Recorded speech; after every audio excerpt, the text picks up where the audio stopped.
उपासकानां यदुपासनीयम् उपात्तवासं वरशाखिमूले तद्धामदाक्षिण्यजुषा स्वमूर्त्या जागर्तुचित्ते मम बोधरूपम् अद्राक्षरम् अक्षीण दयानिधानम् आचार्यम् आद्यं वटमूलभागे मौनेन मन्दस्मितभूषितेन महर्षिलोकस्य तमोनुतन्तनं विद्राविताशेषतमो गणेन मुद्राविशेषेण मुहुर्मुनीनां निरस्य मायां दयया विधत्ते देवो महान् तत्त्वमसीति बोधम् ममाद्य देवो वटमूलवासी कृपाविशेषाद्युतसन्निधानः ओंकाररूपाम् उपदिश्य विद्याम् आविद्यगर्भान्तमपाकरोतु श्रुत्यर्थगोचरं वन्दे वाच्यार्थानामगोचरं लक्ष्यार्थवपुषं वन्दे शङ्करं देशिकं गुरु अपारसच्चित्सुखवारिराशेः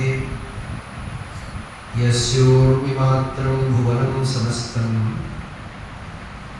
गुहाहितं तं रमणं गभीरं चिन्ताविहीनं हृदि चिन्तयामि देहं मृण्मयवज्जगात्मकमहं बुद्धिर्न तस्यास्त्रितो नाहं तत्तदभावसुप्तिसमये सिद्धात्मसद्भावतः कोऽहं भावयुतः कुतो परधिया दृष्ट्वात्मनिष्ठात्मना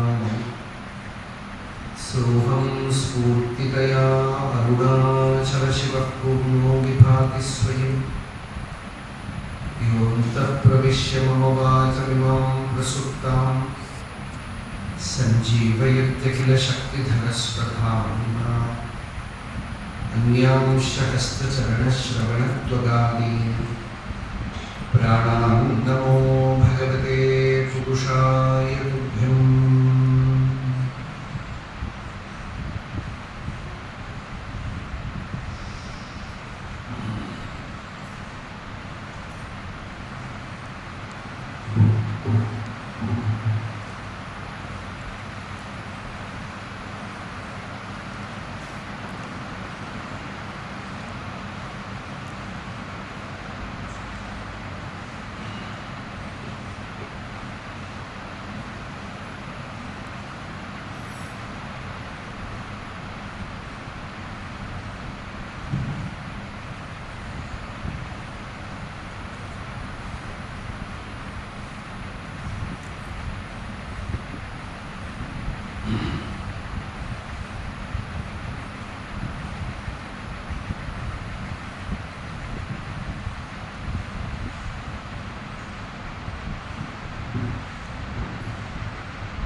നിശ്ചലതയിലേക്ക് മൗനത്തിലേക്ക്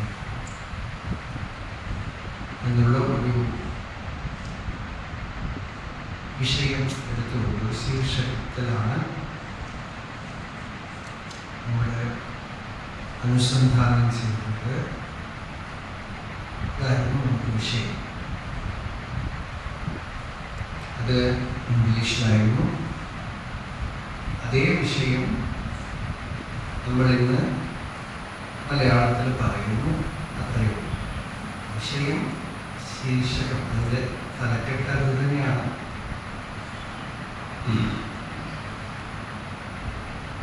അത് ഇന്ന് നമ്മൾ മലയാളത്തിൽ അതേ വിഷയം പറയാം.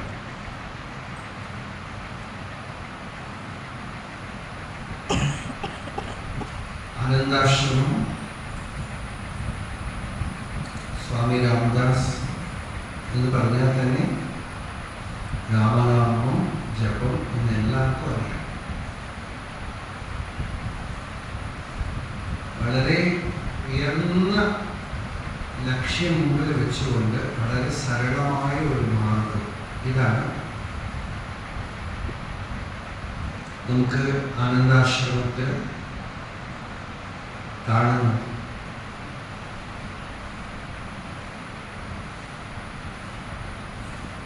പപ്പ രാമദാസിനും രമണ മഹർഷി ഭഗവാൻ പറയുന്ന പോലെ ഈ ജ്ഞാനം ആത്മജ്ഞാനം തന്നെയാണ് ലക്ഷ്യം.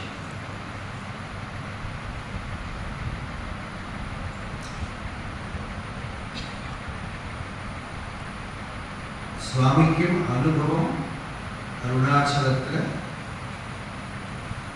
തന്നെയാണ് ആദ്യമായി ആ സർവത്ര നിറഞ്ഞു നിൽക്കുന്ന ആ ചൈതന്യത്തിൻ്റെ അനുഭവം, ആനന്ദാനുഭവം.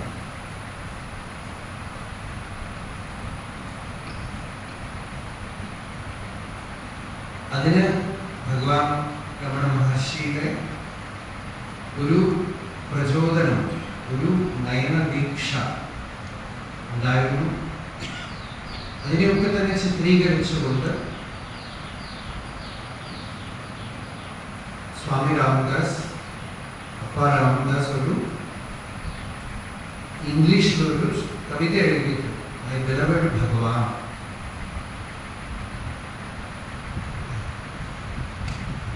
വിഷയം സാധാരണ വേദാന്തത്തിൽ നമ്മൾ പറയും എന്താ വിഷയം എന്ന് വെച്ചാൽ വിഷയം ശുദ്ധ ചൈതന്യം, നമ്മുടെ സ്വസ്വരൂപം. അതിനെ സാക്ഷാത്കരിക്കാൻ ഉപായം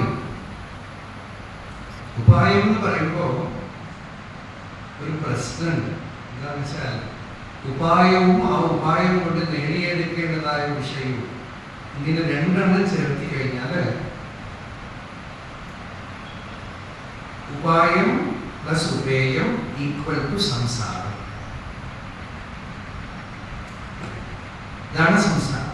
സംസാരം എന്താണെന്ന് വെച്ചാൽ എന്തെങ്കിലും ചെയ്യുക, ഒന്ന് നേടുക. ഇതാണ് സംസാരം. ഇത് നമ്മുടെ ഉള്ളിൽ വളരെ ഇൻഗ്രീൻഡ് ആണ്. ഇത് രാവിലെ കുറച്ച് ആളുകളോട് ചോദിക്കാൻ പറഞ്ഞപ്പോഴൊക്കെ നമുക്കിത് കാണുന്നതാണ്. എന്താണെന്ന് വെച്ചാൽ കിട്ടണം. നമ്മളിത് വളരെ നാച്ചുറലാണ്. എപ്പോൾ കിട്ടും, ഞാൻ സാധനം തുടങ്ങി, എത്ര ദിവസമാവും. ആരംഭത്തിലൊക്കെ നമ്മൾ കുറച്ച് പറയും, ചെയ്യുമ്പോൾ നിങ്ങൾക്ക് ഇങ്ങനെ ആവും അങ്ങനെ ആവും. പക്ഷേ കാശ്മീരി ശൈവത്തില് അവരുടെ വഴി എന്താണെന്ന് ചോദിച്ചാൽ ഒരു പേര് തന്നെ ഉണ്ട് അവർക്ക്. എന്താ മാർഗം വെച്ചാൽ അനുപായം. No method, it's a pathless land. അനധ്വ വേദാന്തം പറയുന്നത് അനധ്വകാഹ അധ്വസു പാരയിഷ്ണവഃ. വഴിയേ ഇല്ല. നമ്മളിൽ നിന്നും നമ്മളിലേക്ക് എങ്ങനെ വഴി ഉണ്ടാവും? നമ്മളിൽ നിന്നും നമ്മളിലേക്ക് വഴി എവിടെയുണ്ട്? ആത്മനൈവ ആത്മന ആത്മാനം. ഇങ്ങനെയാണ് താൻ അറിയുന്നത് തന്നെയാണല്ലോ, തന്റെ സ്വരൂപമാണല്ലോ. ഇത്രയും ഡയറക്റ്റ് ആയിട്ട് സിമ്പിളാണ്. എങ്കിലൊക്കെ ഉപായം എന്ന് നമ്മൾ പറയണ്ട. പിന്നെ എന്ത് പറയും? സാധന എന്ന് പറഞ്ഞാൽ കുഴപ്പമാണ്. എന്താണെന്ന് വെച്ചാൽ നമുക്ക് വേറെ വാക്കില്ല. പക്ഷേ സാധന എന്ന വാക്ക് അധികമായിട്ട് തന്ത്രത്തിൽ നിന്ന് വന്നതാണ്. സാധന ഇതൊക്കെ സാധന എന്ന് പറയുമ്പോൾ തന്നെ സാധിക്കാൻ എന്തെങ്കിലും ഉണ്ട്. ഒരു സ്വാമിജി എൻ്റെ കുട്ടിക്കാലത്ത് പറയും, ഈ സാധന എന്ന് പറയുന്നത് ഭക്തി എന്ന് പറയും. സാധന എന്ന് പറയുമ്പോൾ തന്നെ ബിസിനസ് വന്നു കഴിഞ്ഞു എന്ന് പറയുന്നത്. നിങ്ങൾ സാധന എന്ന് പറയുമ്പോൾ തന്നെ ഞാൻ എന്തോ ചെയ്തിട്ട് എനിക്കെന്തോ നേടിയെടുക്കാനാണ്. മോട്ടീവ്ലെസ് ഡിവോഷൻ, ഒന്നും പ്രതീക്ഷിക്കാതെ സിമ്പിളായിട്ട് ഉള്ള ഭക്തി. ഒരു അമ്മ ആ കുട്ടിയെ നോക്കുമ്പോൾ ഈ കുട്ടി എന്നെ പിന്നാലെ നോക്കും, അതുകൊണ്ട് ഞാൻ ഇപ്പൊ കുട്ടിയെ നോക്കുന്നു. അങ്ങനെയാണോ? അപ്പോ ആരംഭത്തിൽ ശരി, ഓക്കെ, നമ്മൾ ഫലശ്രുതിയൊക്കെ പറയുമല്ലോ, ആ അങ്ങനെ ഫലം കിട്ടും, അതുപോലെ ശരി. പക്ഷേ പതുക്കെ പതുക്കെ ഭക്തിന്നെടുത്താലും ഈ ഫലേച്ഛ വിടണം, ജ്ഞാനം എടുത്താൽ ഈ ഫലേച്ഛ വിടണം. ജ്ഞാനം എന്താന്ന് വെച്ചാൽ ഫലേച്ഛ ഉള്ളവരെ ജ്ഞാനം പ്രകാശിക്കില്ല. ജ്ഞാനം നമ്മുടെ സ്വസ്വരൂപമാണ്. ഫലം എന്ന് നോക്കുമ്പോൾ തന്നെ നമ്മുടെ ഫ്യൂച്ചറിൽ എന്തോ നേടിയെടുക്കാനായിട്ട് പ്രതീക്ഷിച്ചുകൊണ്ടിരിക്കുകയാണ്. ഒരു സിമ്പിൾ യുക്തി പറയാം, വേദാന്തം പറയുന്നത് സിമ്പിൾ യുക്തി എന്താന്ന് വെച്ചാൽ ഇപ്പൊ എന്തില്ലയോ അത് സത്യമാവാൻ പറ്റില്ല. ഇപ്പോ എന്തില്ലയോ അത് ഫ്യൂച്ചറിൽ വന്നാൽ പിന്നെ ഇല്ലാതാവും. എന്താന്ന് വെച്ചാൽ അതിപ്പോ ഇല്ലല്ലോ. അപ്പൊ അതേപോലെ ഭാവിയിൽ അത് വരുമ്പോ അത് ഇല്ലാത്തൊരു കാലം ഉണ്ടായിരുന്നത് കൊണ്ട് തന്നെ ഭാവിയിൽ അത് വന്നാൽ വീണ്ടും ഇല്ലാതാവും. അപ്പൊ ആ പരമാർത്ഥ സത്യം ഇപ്പോ ഇവിടെ വളരെ സിമ്പിളാണ് കാര്യം. ശരിക്കും ഇതിങ്ങനെ കേൾക്കുമ്പോൾ തന്നെ സാക്ഷാത്കാരം വന്നു. അത്ര സിമ്പിളാണ്. പക്ഷെ നട്ടുച്ചയ്ക്ക് നമ്മൾ ഏത് മൂഡിലിരിക്കുമെന്ന് അറിയില്ല. എങ്കിലും വളരെ സരളമാണ്, നമ്മളുടെ സ്വസ്വരൂപമാണ്. നമ്മുടെ ഫ്യൂച്ചറിൽ എന്തോ നേടിയെടുക്കാൻ ഹോംവർക്ക് ചെയ്യാനാണ് വന്നിരിക്കുന്നതെങ്കിൽ വളരെ ബുദ്ധിമുട്ടാണ്. ഫ്യൂച്ചർ സത്യമല്ല, പാസ്റ്റ് ഭൂതകാലവും സത്യമല്ല. നമ്മൾക്ക് വ്യാകരണത്തില് ഭൂതം, വർത്തമാനം, ഭാവി ഇങ്ങനെ 3 കാലമുണ്ട്. അനുഭവത്തില് എന്തൊക്കെ കാലമുണ്ട്? വർത്തമാനകാലം ഉണ്ടോ?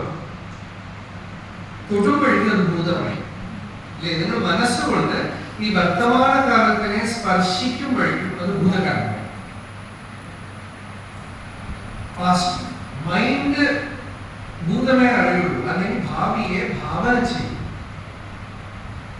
മനസ്സിന് ഭൂതകാലത്തിനെ ഓർക്കാനും, മെമ്മറിയാണ് ഭൂതകാലം, സ്മൃതി, ഓർമ്മ, ഭാവന, പ്രതീക്ഷ, ഇതൊക്കെയാണ് ഭാവികാലം.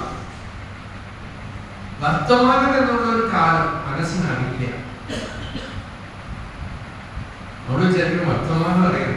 വർത്തമാനം മിണ്ടുന്ന വർത്തമാനം വേണമെങ്കിൽ അറിയാം. ഇപ്പോ ഇവിടെ എന്ന് പറയുന്നതിനെ മനസ്സിന് തൊടാൻ പറ്റില്ല. പക്ഷെ ആശ്ചര്യം എന്താണെന്ന് വെച്ചാൽ അനുഭവം ഇപ്പോ ഇവിടെയാണ്. ശരിയായ വർത്തമാനം അനുഭവസ്വരൂപമാണ്. പാസ്റ്റിനെ അനുഭവിക്കാൻ ആർക്കും പറ്റില്ല അല്ലേ? കഴിഞ്ഞ ക്ഷണം എനിക്ക് അനുഭവിക്കാൻ പറ്റും. ഇന്നലെ പോട്ടെ, ഇന്നലെ അനുഭവിക്കാൻ പറ്റില്ല. ഇത്രയും വർഷം എൻ്റെ ആയുസ് അനുഭവിക്കാൻ പറ്റില്ല, ഓർമ്മയിലേ ഉള്ളൂ. അടുത്ത ക്ഷണം അനുഭവിക്കാൻ പറ്റില്ല. അനുഭവം ഇപ്പോ ഇവിടെയാണ്.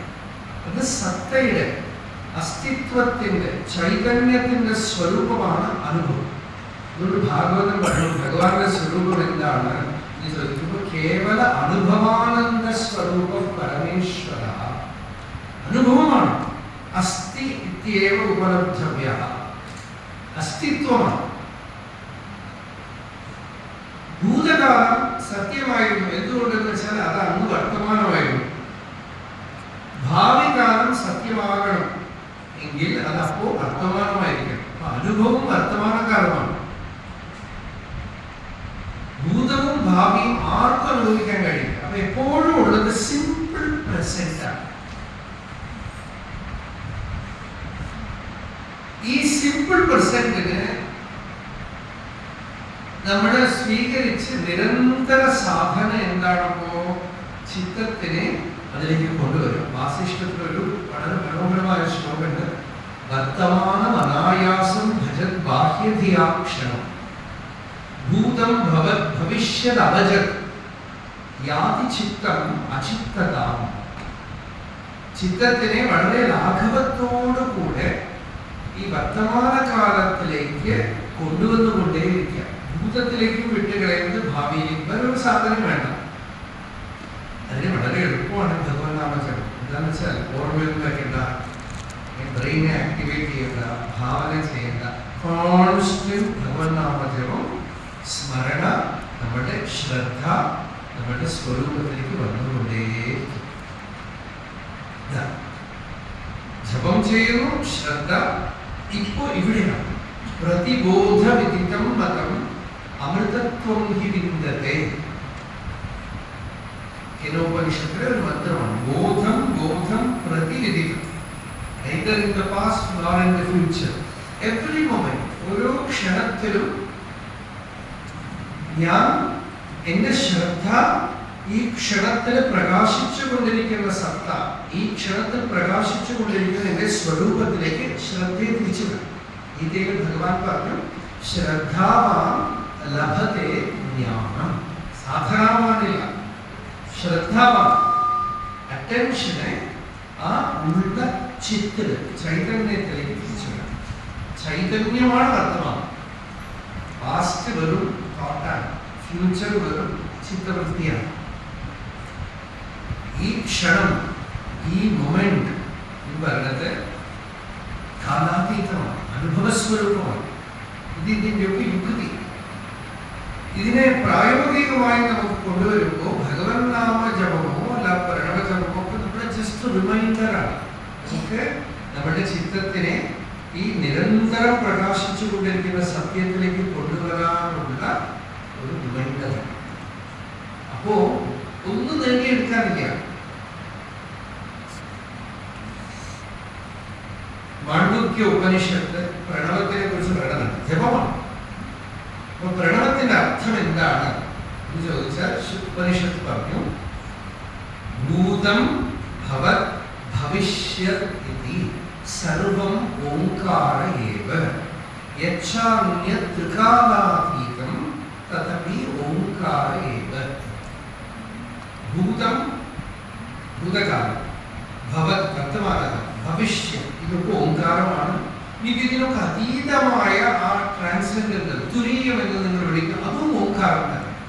ഇതേ കാര്യം പപ്പ രാമദാസ് പറയുന്നു, നെയിം ഈസ് എൻലൈറ്റൻമെന്റ്, നാമ ഈസ് സമാധി. പാസ്റ്റ് പ്രസന്റ് ഫ്യൂച്ചർ എല്ലാം നാമമാണ്. നാമം തന്നെ മുക്തിയാണ്, അത് തന്നെ ഭഗവാന്റെ സ്വരൂപമാണ്. ഇത്ര സിമ്പിളായിട്ട് ഭക്തിയുടെ ഭാവത്തിലെടുക്കാം. ചിത്തവൃത്തികളൊക്കെ വരുമ്പോഴും ആ ചിത്തവൃത്തികളൊക്കെ കടലിൽ അലയുദിക്കുന്ന പോലെ ഉദിക്കുന്നു. നൊരയും പതയൊക്കെ വരുന്ന പോലെ വരും, പക്ഷെ എല്ലാം വെള്ളമാണ്. ചിത്തവൃത്തികൾ എന്തൊക്കെ തന്നെ വരട്ടെ, എല്ലാ ചിത്തവൃത്തിയും കടലിലെ അലയും നൊരയും പതയും ഒക്കെ വരുന്ന പോലെ ഉദിക്കുന്നുണ്ടെങ്കിലും കടലിലെല്ലാം വെള്ളമാണ്. അതേപോലെ ചൈതന്യത്തിൽ ഉദിക്കുന്നതൊക്കെ ചൈതന്യം തന്നെ. എന്തൊക്കെ തന്നെ ആ ചൈതന്യത്തിൽ ഉദയം ചെയ്യുന്നു, അതൊക്കെ പല പല രൂപത്തിൽ വരും. പല നമ്മൾ പുറത്തുള്ളതൊക്കെ ഭഗവത് സ്വരൂപം പറയുന്നത് ഇല്ലേ. പപ്പ രാമദാസിന്റെ കഥയില് മാതാജിയുടെ ചരിത്രം, ജീവചരിത്രത്തിൽ വളരെ അവരുടെ സാധനയൊക്കെ അവർ പറഞ്ഞിട്ടുണ്ട്. അതിന് മാതാജിക്ക് നാമൊക്കെ ഉപദേശം ചെയ്ത് അമ്മ സാധന ചെയ്തു, ഗംഭീരമായി തപസ് ചെയ്തു, യോഗാനുഭവമൊക്കെ ഉണ്ടായി. ഓരോരോ മണ്ഡലങ്ങളായി അവർക്ക് മൂലാധാരം, സ്വാധിഷ്ഠാനം, മണിപ്പൂരകം, അനാഹതം, വിശുദ്ധി, ആജ്ഞ, ഈ ചക്രങ്ങളൊക്കെ പറയണ്ട. അവസാനം മാതാജി ഒരു സമയത്ത് പറയുന്നു, എന്തൊക്കെയായാലും ചിത്തവൃത്തികൾ ഇങ്ങനെ വന്നുകൊണ്ടിരിക്കും. അപ്പോ സ്വാമി രാമദാസ് കൊടുക്കുന്ന സാധനയുണ്ട്, consider every thought as the form of Brahma. എന്നാൽ നമുക്ക് പുറത്തുള്ള രൂപം മാത്രമല്ല, അകത്തുള്ള ചിത്തവൃത്തികളും അകത്തുള്ള ഭാവങ്ങളെയൊക്കെ തന്നെ ആ ചൈതന്യത്തിന്റെ സ്വരൂപമായിട്ട് കരുതുന്നു.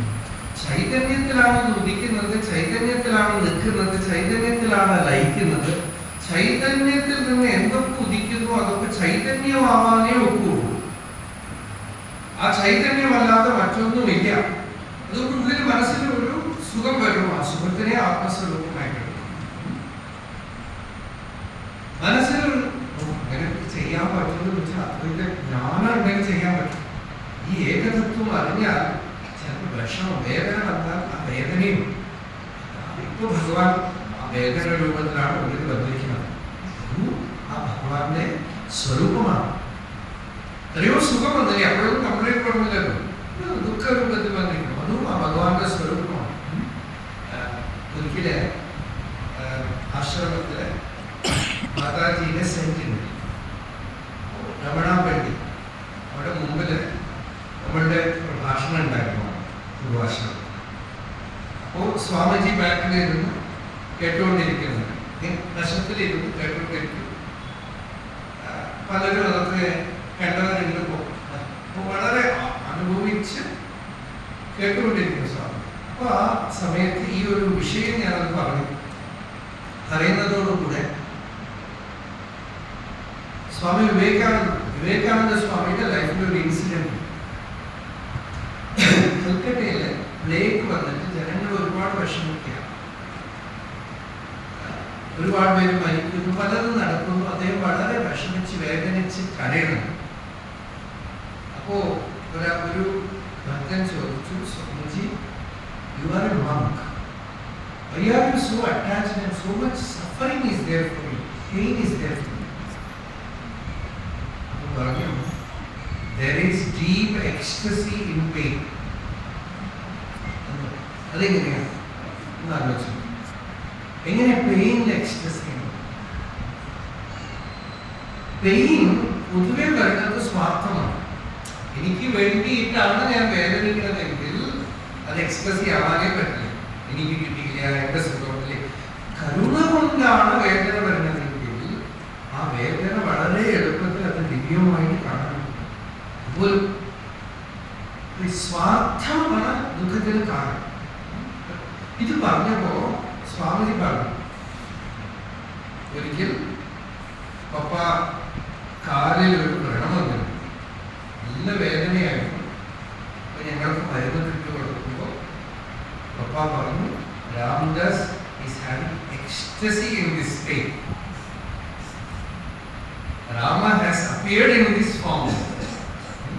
Ramdas is having ecstasy in this pain. അപ്പോൾ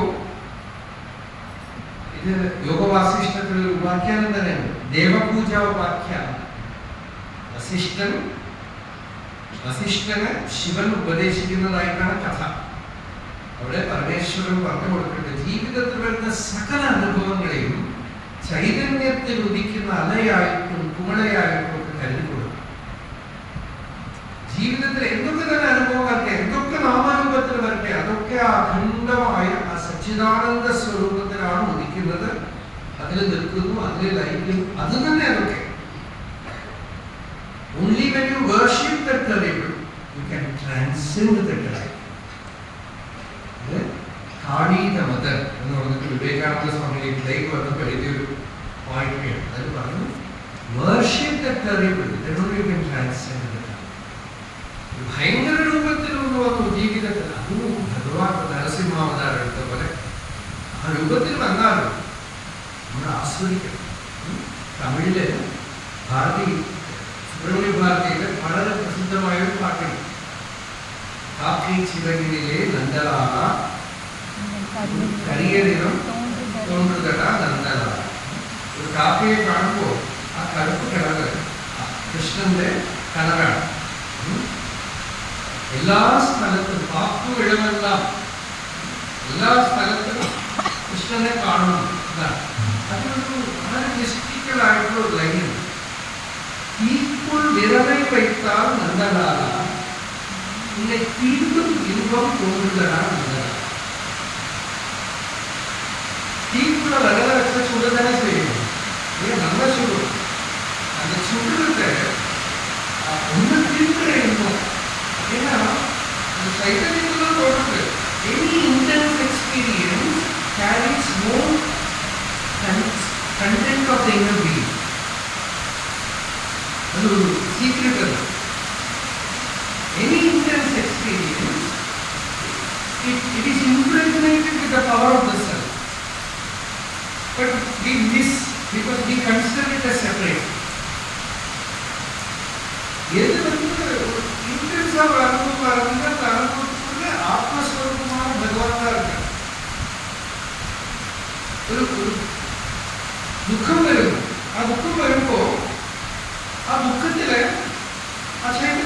ഇതിന്റെ രഹസ്യമാണ്. ഇന്ന് രാവിലെ ഒരാൾ ചോദിച്ചു, ദേഷ്യപ്പെടുന്നത് തെറ്റാണ്. പക്ഷെ ദുർവാസാവ് ദേഷ്യപ്പെട്ടാൽ അത് ഋഷിയുടെ ദേഷ്യത്തിന് എന്താ അതിനൊന്നും ബാധകല്ലേ? അതിന് ചൈതന്യ സ്വരൂപമാണ്. അപ്പോ അവിടെ സ്വാർത്ഥതയൊന്നുമില്ല. അപ്പോ ദേഷ്യം വന്നാലും ദേഷ്യത്തിന്റെ രൂപത്തിലും ആ ചൈതന്യം തന്നെയാണ്. അവർക്ക് അജ്ഞാനമൊന്നുമില്ല. അതാണോ ഒരു യുക്തി പറയാൻ പറ്റാതെ.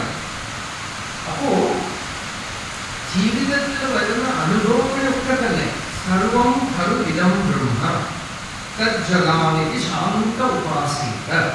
ഇത് ശ്രുതി വാക്യം. എല്ലാം ബ്രഹ്മമാണ്. അതിൽ ഉദിക്കുന്നു, അതിൽ നിൽക്കുന്നു, അതിൽ ലയിക്കുന്നു. സജ്ജം കണ്ഠം കൽനം, ഇങ്ങനെ അറിഞ്ഞുകൊള്ളാനാണ് ശ്രുതി. അതിൽ ഉദിക്കുന്നു, അതിൽ നിൽക്കുന്നു, അതിൽ ലയിക്കുന്നു. അത് തന്നെ എല്ലാം നാമരൂപങ്ങളൊക്കെ ആ ചൈതന്യത്തിൽ, ആ ബോധത്തിലാണ് ഉദിക്കുന്നത്, അതിലാണ് നിൽക്കുന്നത്, അതിലാണ് ലയിക്കുന്നത് എന്നുള്ളത് കൊണ്ട് തന്നെ ഇതൊക്കെ തന്നെ ആ ചൈതന്യം തന്നെയാണ്, ആ ബോധം തന്നെയാണ്. ഇതൊക്കെ ഭഗവത് സ്വരൂപമാണ് എന്ന് എടുത്തുകൊള്ളും. ഈ തത്വത്തിനെ മറക്കാതെ മലയാളത്തിൽ നാരായണ നാരായണ പറയുന്നു അല്ലേ? നാവൊന്നേ വേണ്ടു നാരായണായ അല്ലേ? അതൊന്നും വേണ്ട. പക്ഷെ അതിന്റെ കൂടെ ചേർക്കേണ്ടതൊക്കെ ഹരിനാമകീർത്തനത്തിൽ പറഞ്ഞു. യാതൊന്നു കാണുന്നത് നാരായണ പ്രതിമ, യാതൊന്നു കേൾപ്പത് നാരായണ ശ്രുതികൾ, യാതൊന്നു ചെയ്തത് നാരായണാർച്ചനകൾ, യാതൊന്നു ഇതൊക്കെ ഹരിനാരായണായ. ഭക്തിയുടെ ഭാഷയോ ജ്ഞാനത്തിന്റെ ഭാഷയോ വിഷയമൊന്നും തന്നെ, സർവവും നാരായണ സ്വരൂപമാണ്. ഇങ്ങനെ കരുതിയാലുണ്ടല്ലോ, ഭാഗവതം പറയുന്നത് ഇത് കവചമാണ്. ഇതൊരു കവചമാണ്. ഒരു ഉപദ്രവം ഉണ്ടാവില്ല. യതോ ഹി ഭഗവാനേവ വസ്തുത സദസക്ഷയത് സത്യേന അനേന നഹ സർവേ യാന്തു നാശം ഉപദ്രവ. എല്ലാ ഉപദ്രവങ്ങളും വിട്ടുപോകും. എങ്ങനെയൊക്കെ ഇതൊക്കെ ഭഗവാനാണ്. ഇവിടെ സത്യം സ്വീകരിക്കുമ്പോൾ നമുക്ക് ആരെ കണ്ടിട്ടോ അസൂയയോ ദ്വേഷമോ കാമോ ഒന്നും വരാൻ നോക്കില്ല. അത് എന്തൊക്കെ തന്നെ കാണിച്ചാലും അവർ വാസ്തവത്തിൽ ആ ഭഗവാൻ തന്നെയാണല്ലോ. സ്വാമി രാമദാസ് ഇങ്ങനെ അടഞ്ഞു നടക്കുമ്പോൾ ഒരു സ്ഥലത്ത് ഒരാൾ വന്നു, ഇതിന്റെ കൂടെ വരുള്ളൂ കുട്ടികളും ഇനി ആരെ വിളിച്ചാൽ പോകും. കാരണം ആ സ്റ്റേറ്റില് ആരാണെങ്കിലും അത് ഭഗവാൻ തന്നെയാണ്. അപ്പൊ പപ്പ കൂടെ പോയി ഒരു ഏകാന്തമായ ഒരു സ്ഥലത്ത് പോയി ഇരുന്നിട്ട് അയാൾ പറഞ്ഞു, ഞാൻ ആരാ അറിയുന്നത്? രാം. ഈ രാമനാണ്. അയാൾ പറഞ്ഞു, ഞാൻ അങ്ങനെയല്ല, ഞാൻ മനുഷ്യരെ തിന്നുന്ന കൂട്ടത്തിൽപ്പെട്ട ആളാണ്. ഞാനീറ്റ് അങ്ങനെ എല്ലാം തിന്നുന്ന ആളാണ്. ഒക്കെ ചിരിച്ചുകൊണ്ട് പറഞ്ഞു, Rama is playing this game. Raman ഇപ്പൊ എന്റെ അടുത്ത് ഇങ്ങനെ ഒരു കളി കളിക്കുകയാണ്. അവൻ അല്ലെങ്കിൽ എല്ലാവരും തിന്നുന്ന ആളാണല്ലോ. എല്ലാവരും തിന്നുന്നത് ഭഗവാന്റെ സ്വരൂപമാണ്. അപ്പൊ ഭഗവാൻ എന്റെ ഈ രൂപത്തിൽ വന്നിരിക്കണമെന്ന് ഒക്കെ ചിരിച്ചു. അപ്പൊ അയാളും മുന്നിൽ തട്ടി.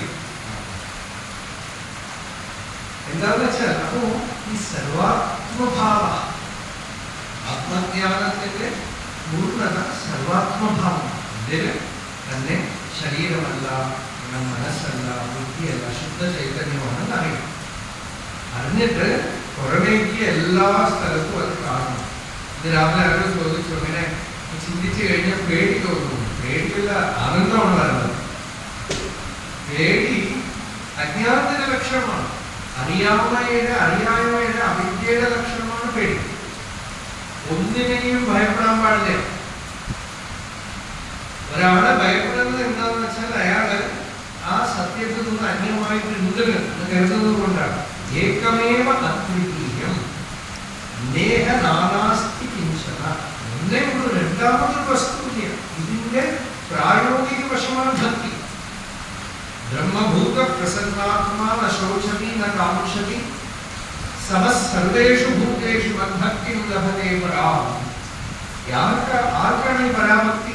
ബ്രഹ്മഭൂത, സ്വയം തന്നെ അറിഞ്ഞു. തന്നെ കുറിച്ച് ഇനി ഒരു സംശയമില്ല. ഞാൻ ഈ ജഡശരീരമല്ല, ശുദ്ധ ചൈതന്യമാണ്. അതിന്റെ കണ്ണു തുറന്നു നോക്കുമ്പോൾ എല്ലാതാണ്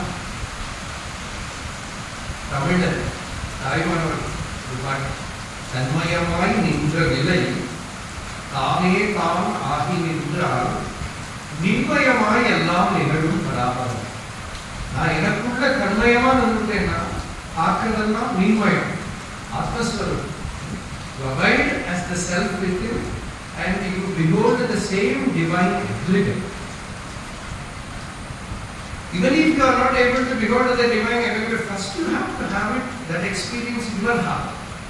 നമ്മുടെ ഹൃദയത്തിൽ ആ അനുഭവം വരണം. നമ്മുടെ ചിത്തം നിർമ്മലമായി ആ ശുദ്ധ ചൈതന്യത്തിനെ ഹൃദയത്തിൽ അനുഭവിക്കണം. ഈ അനുഭവത്തിന് ഉള്ള മരുന്നാണ് ഭഗവത് നാമജപം. എന്തിനുള്ള മരുന്നാണെന്ന് വെച്ചാൽ മനസ്സിന് ഉള്ള ജപം മരുന്നാണ്. മനസ്സിന്റെ ആകപ്പാടെ ഉള്ള ഈ ഒരു ദോഷം മനസ്സാണ്. ഈ മനസ്സിനെ ശരിയാക്കി ശുദ്ധമാക്കി എടുക്കാനുള്ള മരുന്ന്. പരോഹി യോഗ മനസ്സമാധി. എന്താണ് യോഗം എന്ന് വെച്ചാൽ മനസ്സ് സമാഹിതമാകുന്നതാണ് യോഗം. ഈ മനസ്സിനെ എങ്ങനെയെങ്കിലുമൊക്കെ ശരിയാക്കി എടുക്കണം. മനസ്സിനെ എങ്ങനെയെങ്കിലുമൊക്കെ ശുദ്ധമാക്കിയിട്ടില്ലെങ്കിൽ വേറെ എന്തൊക്കെ തന്നെ പുറത്തുണ്ടെങ്കിലും നമുക്ക് സമാധാനം ഉണ്ടാവും. മനസ്സ് ശരിയായിട്ടുണ്ടെങ്കിൽ ബാഹ്യമായി ഒന്നും ശരിയല്ലെങ്കിൽ സന്തോഷമാണ്. ദാരിദ്ര്യമാണെങ്കിൽ സന്തോഷമാണ്. ഭാഗവതം ഉച്ചേതനെ കുറിച്ച് പറയുമ്പോൾ അങ്ങനെയാണ്. അവൻ ദരിദ്രനാണ്, പക്ഷെ ശാന്തനാണ്. കൃഷ്ണസ്യ ആസീത് സഖാ കശ്ചിത് ബ്രാഹ്മണോ ബ്രഹ്മവിത്തമഃ വിരക്തഃ ഇന്ദ്രിയാർത്ഥേഷു പ്രശാന്താത്മാ ജിതേന്ദ്രിയ.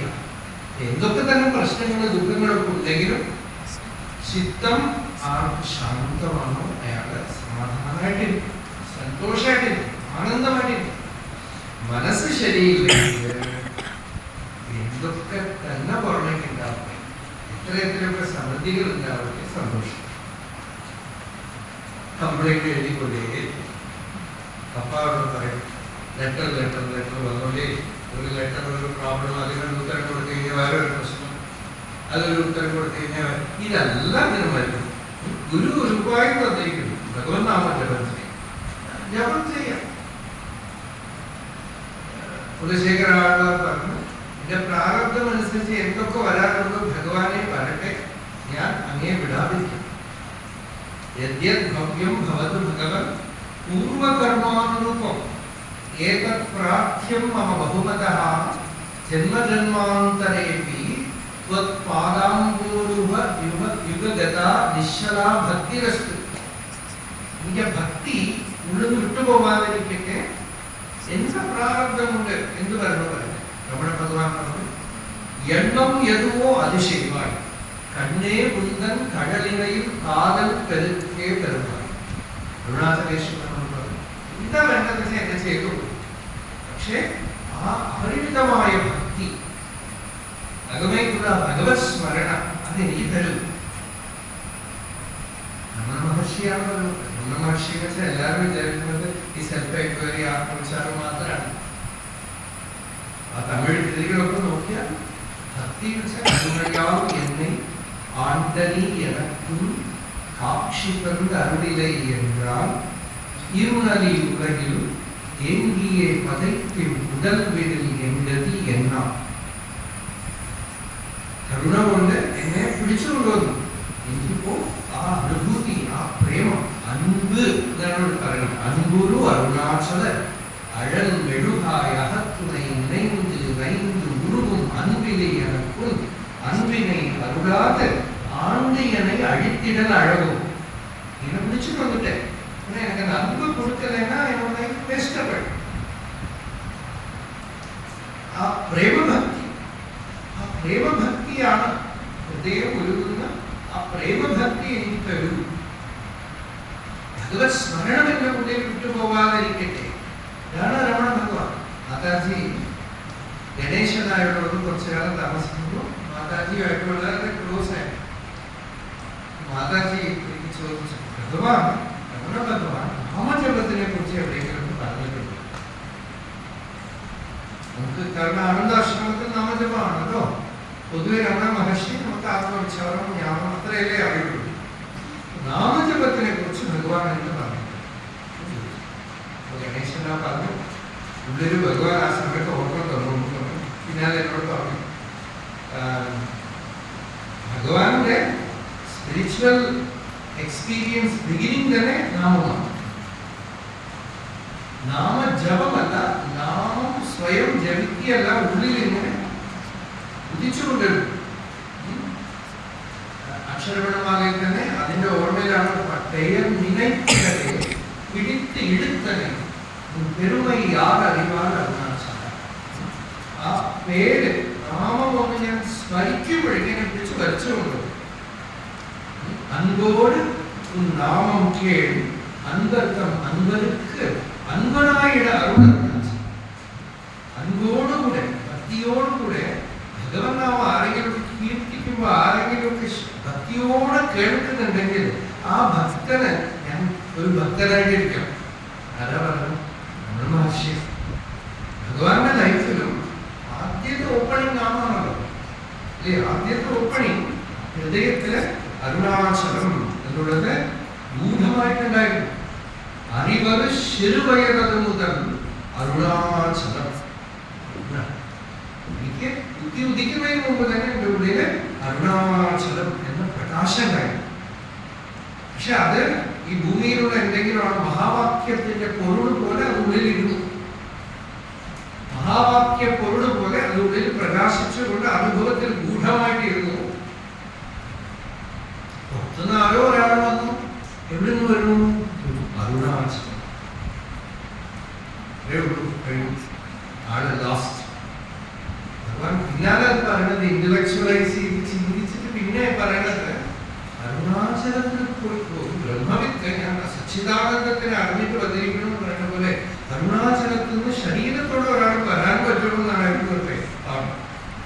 എന്നാൽ അരുണാചലം ഭൂമിയിൽ ഒരു സ്ഥലമാണെന്നോ അവിടെ പോവാൻ പറ്റുന്നോ വരാൻ പറ്റുന്നോ ഒന്നും വിചാരിച്ചില്ല. ഇതിന് ഒരാൾ വന്നിട്ട് അരുണാചലം പിന്നെയാണ് അയാൾ പറഞ്ഞു അരുണാചലം നാമത്തിന് ശരിയായ അർത്ഥം മഹർഷി പിന്നാലെ പറയുന്നുണ്ട്. ആത്മാവ്. അരുണാചലം എന്ന് വെച്ചാൽ ആത്മ. രാമൻ എന്ന് വെച്ചാൽ ആത്മ. രാമൻ എന്ന് വെച്ചാൽ അയോധ്യയിലുള്ള ഇപ്പൊ കെട്ടിയിരിക്കുന്ന കോവിലാണെന്ന് പറഞ്ഞാൽ നിങ്ങൾ അവിടെ പോയി വരും. അതുപോലെ അരുണാചലം എന്ന് വെച്ചാൽ തിരുവണ്ണാമലയാണ് എന്ന് പറഞ്ഞാൽ നിങ്ങൾ അവിടെ പോയി വരും.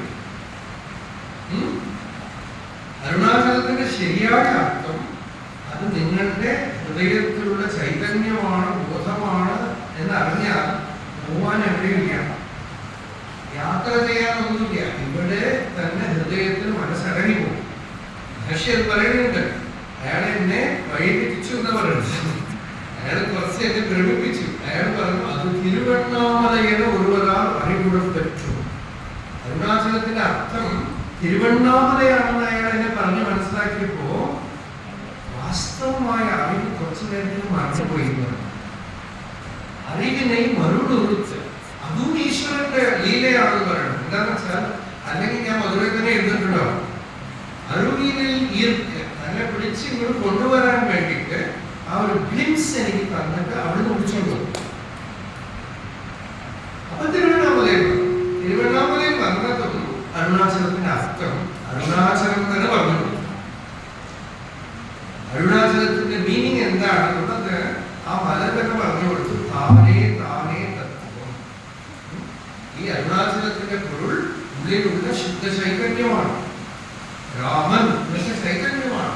ത്യാഗരാജ സ്വാമി ഒരു കീർത്തനത്തിൽ പറയുന്നത് രാമ എന്ന് വിളിച്ചാൽ സംസ്കൃതത്തില് ഭംഗിയുള്ള ഒരു സ്ത്രീ എന്നാണ്. രാമ എന്ന് പറഞ്ഞാൽ ഇവിടെ രാമാനാണ് ഉപയോഗിക്കുക. സുന്ദരിയായ ഒരു സ്ത്രീ എന്നാണ്. രാമ എന്ന് വിളിച്ചാൽ പരബ്രഹ്മവസ്തു എന്നാണ്. അതുകൊണ്ട് രാമൻ എന്നുള്ള നാമത്തിന്റെ അർത്ഥം ശുദ്ധ ചൈതന്യമാണ്, പരബ്രഹ്മമാണെന്ന് അറിഞ്ഞുകൊണ്ട്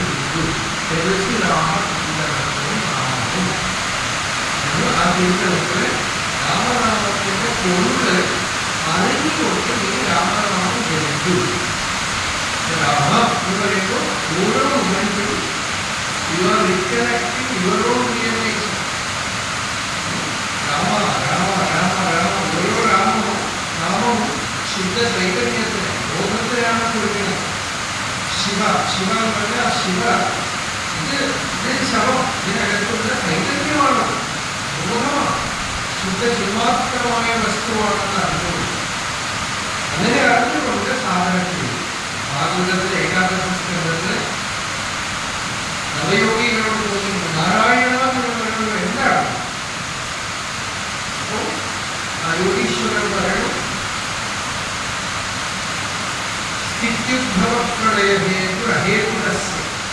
എല്ലാം ഉദിക്കുന്നത് അതിലാണ്, നിൽക്കുന്നത് അതിലാണ്, വഹിക്കുന്നത് അതിലാണ്.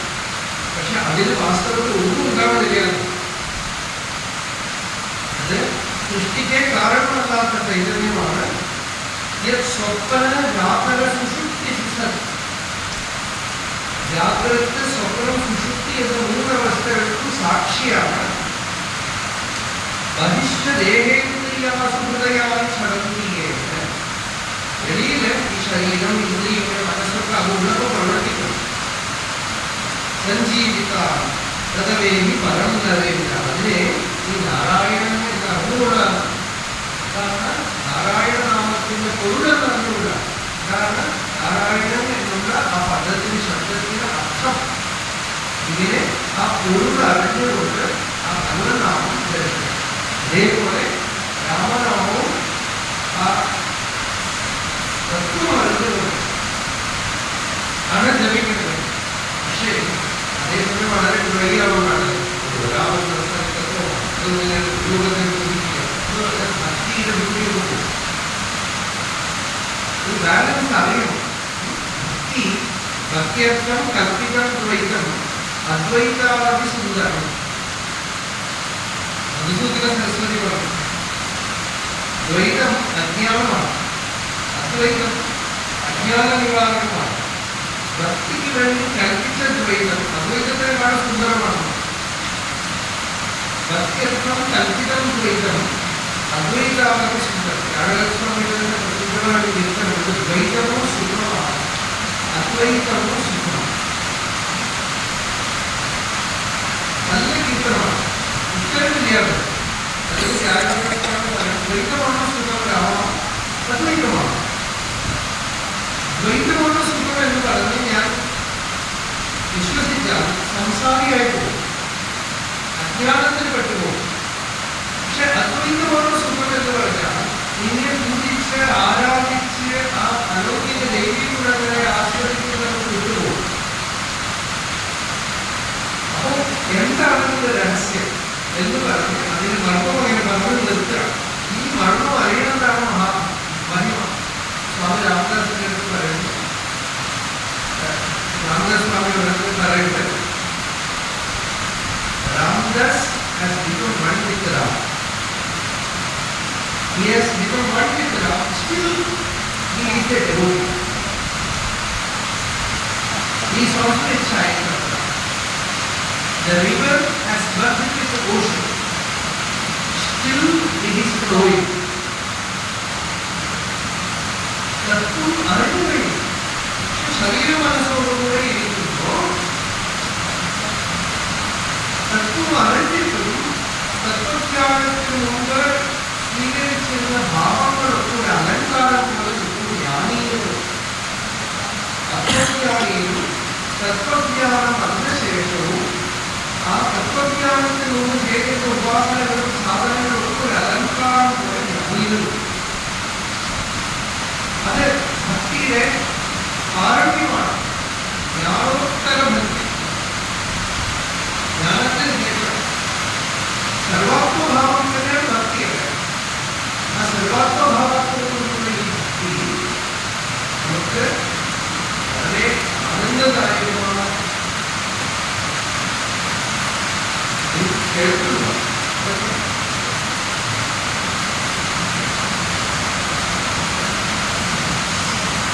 അത്തരത്തിലുള്ള ഇപ്പോൾ ഇതാണ് ഭഗവത് നാമം. ഇനി അങ്ങനെയൊന്നും അല്ലാതെ ഇതൊന്നും അറിഞ്ഞിട്ടില്ലെങ്കിൽ പോലും ഗുരുവനിഷ്ഠമായ നാമത്തിനെ ജപം ചെയ്യും. ചിത്തം ഒരേ ജപം ചെയ്തതിന് ചിത്തം ശാന്തം.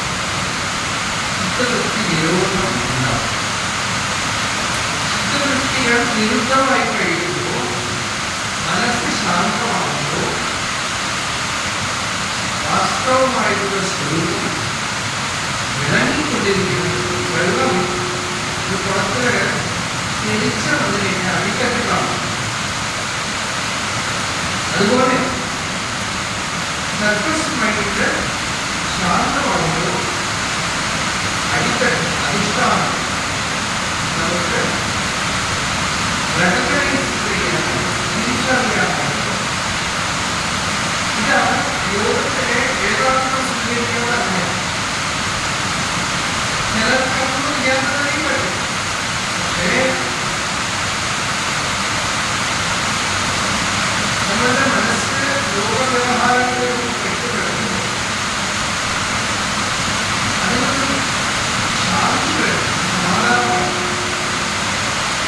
ആ സമാധാനത്തിനുള്ള വഴിയാണ് നാമജപം.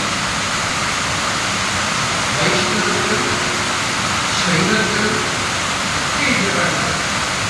ക്രിസ്ത്യാനിറ്റിയിലോ ഇസ്ലാമിലോ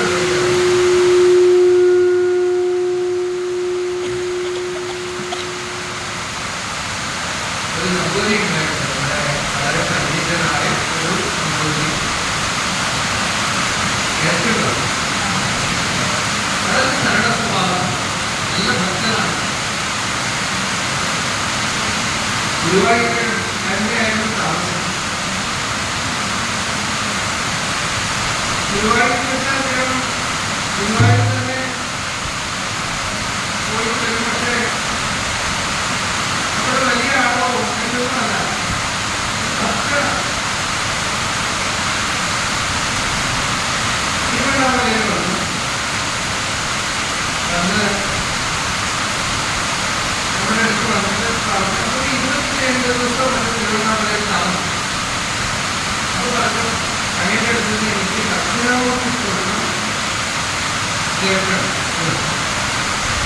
2-3 ദിവസം കൂടെ ദക്ഷിണാമൂർത്തി കൊടുക്കണം കേട്ട് മാത്രമേ കേട്ട് കഴിഞ്ഞ് പറഞ്ഞു, ഇനി എനിക്കൊന്നും വേണ്ട, വളരെ വൃത്തിയായി ഞാൻ കാശിക്ക് പോവാണ്. വീട്ടിലെ കണ്ടിട്ട് എല്ലാവരും കണ്ടിട്ട് അവിടെ പോയി അറിയില്ല. വേറൊരു ഭാഗ്യം മലയാളം അല്ലാതെ ഒന്നും അറിയില്ല. കാശി പോയി കണ്ടിട്ട് അദ്ദേഹം പറയും, എന്നെ കാണാൻ പാലക്കാട് വരുമോ? അത് പറയുകയാണ്, ഞാൻ മലപ്പുറത്ത് നിന്ന് വരിക, ബസ്സിലിരിക്കുമ്പോൾ ഉറങ്ങിപ്പോയി. അപ്പൊ അടുത്ത് ഒരു മുസ്ലിം, ഒരു മുല്ല, അദ്ദേഹം അവരെ ഈ റംസാനൊക്കെ കൂടുതൽ ജനങ്ങളെയും ആരെയും പറ്റുന്നതെന്ന് വെച്ച് ഇങ്ങനെ അള്ളാഹു നാമം ലഭിക്കും, അങ്ങനെ ലഭിച്ചുകൊണ്ടിരിക്കും. അപ്പൊ അദ്ദേഹം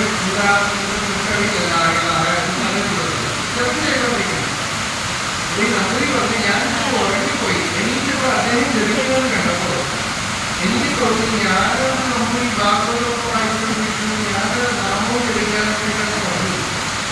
അദ്ദേഹം ഒപ്പം ജപത്തെയും ഞാൻ എന്റെ സമയം വേസ്റ്റായി കടന്നപ്പോൾ തോന്നി. അപ്പോ അവിടെ ഇരുന്ന് നാരായണ നാരായണ നാരായണ നാരായണ ഒക്കെ പറയുന്നു ബസ്സില്. അപ്പൊ അദ്ദേഹം പറയാം, കുറെ കഴിഞ്ഞിട്ട് മുല്ല വന്നു. അദ്ദേഹം പറഞ്ഞു, നാരായണ നാരായണ അദ്ദേഹം പറയുന്നു, ഒക്കെയാണെന്ന് പറഞ്ഞത്. അദ്ദേഹം പറയൂ, എനിക്ക് മാറിപ്പോകുന്നു. നാമജപം നാമത്തെ കഴിയുമ്പോൾ ഹരി നാരായണായ നാമം കൊണ്ട് ഭഗവന്നാമം ജപിക്കുക. സ്വാമി രാമദാസ് പറയും, ഒരു നല്ല മധുര പലഹാരം അക്ഷയക്കെട്ടിയൊക്കെ നാവിലിട്ട പോലെ ഭഗവന്നാമം 1000 വഴിയിൽ വെച്ചു. അപ്പൊ അത് നല്ല പക്വമായ ആളുകൾക്കാണ്. സ്വാമി രാമദാസ് സൈക്ലാസിൽ കഴിഞ്ഞ് നടക്കുന്നതാണ് എനിക്ക് പ്രശ്നമുള്ള. അപ്പൊ ഒരു സ്ഥലത്ത് പോയപ്പോൾ ഒരു സന്യാസി, ആ സന്യാസി സ്വാമി രാമദാസിന്റെ അടുത്തുള്ള ആനന്ദം കണ്ടിട്ട് ചോദിച്ചു, ഇതിൽ എന്ത് സാധനയാണ് ചെയ്യുന്നത്? എനിക്ക് വേണ്ടി ആനന്ദം കാണുമ്പോഴൊക്കെ അതിന്റെ ശ്വാസം ഉണ്ടാവുന്നത് അങ്ങനെയാണ് നമുക്ക് വിചാരിക്കുന്നത്. ആനന്ദം നമ്മുടെ സ്വരൂപമാണ്.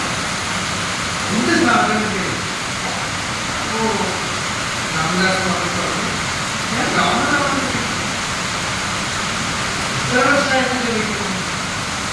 1 വർഷം 2 വർഷമായിട്ട് ഞാൻ 36 വർഷമായിട്ട് ലഭിക്കുമ്പോൾ എനിക്ക് ആണെന്നൊന്നും ഭയങ്കര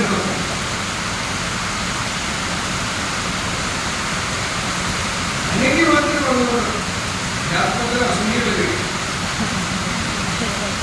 അദ്ദേഹത്തിന് മാത്രം ധ്യാനം വരണം എനിക്ക് ധ്യാനം നടത്തില്ല അദ്ദേഹത്തിന് മാത്രം ആണ് എനിക്കാണെന്ന് എന്താ കാരണം ആ ശക്തിയിലുള്ള പക്വതയാണ് വൈരാഗ്യം ശക്തി ഒക്കെ ഉണ്ടെങ്കിൽ ഭഗവത് നാമം നാമം വ്യക്തിവഴി കാണുന്നത് ഭഗവത് നാമം ഉള്ളിലെടുക്കുവഴി സന്തോഷം ശക്തി വരും ഉള്ളില് ആ ഭഗവത് നാമം എടുക്കുമ്പോഴേക്കും ഉള്ളിൽ പ്രകാശം വരും അത്രയതിന് ശക്തിയുണ്ട് എല്ലാ മതത്തിലുണ്ട് നാമത്തിൽ സിഖ് മതത്തില് അവരുടെ ഗുരുഗ്രന്ഥ സ്ഥാപിക്കുന്ന നാമജപം ശബ്ദ എന്ന് പറയും പ്രണവമാണ് അതുകൊണ്ട് അവർ ഈ അഭംഗ മഹാരാഷ്ട്ര സന്തുകൾ അവരുടെ അഭംഗമൊക്കെ അവരതിൽ എടുത്തിട്ടുണ്ട് ഗുരുഗ്രന്ഥ സാഹിബ് ജപമാണ് ജപം ആണ് ഈ അഭംഗമൊക്കെ ഉണ്ടല്ലോ മഹാരാഷ്ട്ര ഭഗവത്നാമ ജപത്തിന്റെ മഹിമ പറയാം ഭഗവത്നാമത്തിന്റെ ജപത്തിന്റെ മഹിമ പറയാനാണ് വളരെ സിമ്പിൾ സാധനം നമുക്ക് ജീവിതത്തിൽ പരമാർത്ഥ ലാഭം ഉണ്ടാക്കുന്ന സാധനം എന്റെ കൂടെ നിങ്ങളുടെ കൂടെ ഒരു സ്വാമി ഉണ്ടായിരുന്നു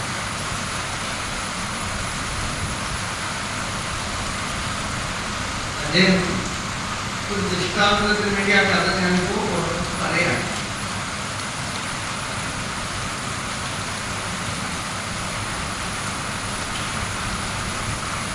കൽക്കട്ടയില് ജോലിയാണ്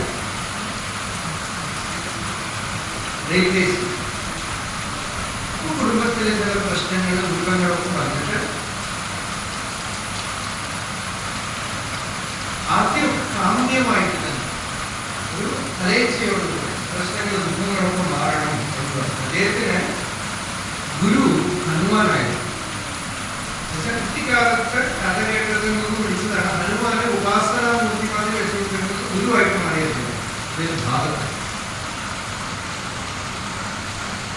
തന്റെ പ്രശ്നങ്ങളൊക്കെ ഹനുമാന്റെ അടുത്ത് ചെന്ന് പറഞ്ഞു കുടുംബ പ്രശ്നങ്ങളും ദുഃഖങ്ങളൊക്കെ ഹനുമാന്റെ അടുത്ത് ചെന്നോ ഒന്നും ശരിക്കൊണ്ടില്ല അദ്ദേഹം പറഞ്ഞു നീ കട്ട ബ്രഹ്മചാരി എനിക്ക് ഈ കുടുംബസ്ഥന്മാരുടെ ബുദ്ധിമുട്ടൊന്നും അറിയില്ല ഞാൻ രാമന്റെ അടുത്ത് സീതാരാമന്മാരുടെ അടുത്ത് പോവാം എന്ന് പറഞ്ഞ് സീതാരാമായ നമഃ എന്ന് പറഞ്ഞിട്ട് ഒന്നും കുറച്ചില്ല ആ നാമം 1 ലക്ഷം പ്രാവശ്യം കഴിയും അതാണ് തന്നെ കൊണ്ട് എന്തെങ്കിലുമൊക്കെ ചെയ്യണം ചെയ്തിട്ട് അപ്പൊ അദ്ദേഹം പറയാം എനിക്ക് കഥയ്ക്ക് ഒരുപാട് പ്രാവശ്യം പറഞ്ഞു അപ്പൊ സീതാരാമായ മഹാ എഴുതിയാൽ രാമന് സീതയെ സന്തോഷിക്കും നമ്മുടെ കാര്യം ഒന്നും നടക്കും അപ്പൊ അദ്ദേഹം നേരെ ശരി കൽക്കട്ട കാളിയുടെ അടുത്ത് പോവാം എന്ന് പറഞ്ഞ് കാളിയുടെ അടുത്ത് അവിടെ എന്തോ നാമജപമൊക്കെ ഒരു തപസ് പോലെ ചെയ്തു ഇതിലുള്ള പ്രശ്നങ്ങളാണ് സമീപത്തിയാണ് ഫസ്റ്റ് സ്റ്റെപ്പ് അതാണ് കാളിയുടെ അടുത്ത് നടന്ന് കുറെ ജപിച്ചു അപ്പോഴും കാര്യമൊന്നും ശരിയായില്ല ആ കാളിയുടെ കാഴ്ചകളിൽ ശിവനുണ്ട് അതിനെ ഞങ്ങൾ പറഞ്ഞു കൊടുത്തു അപ്പോൾ ശിവനെ കാണാൻ താരകേശ്വരത്തിലേക്ക് നടന്നുപോയി 80 കിലോമീറ്ററോളം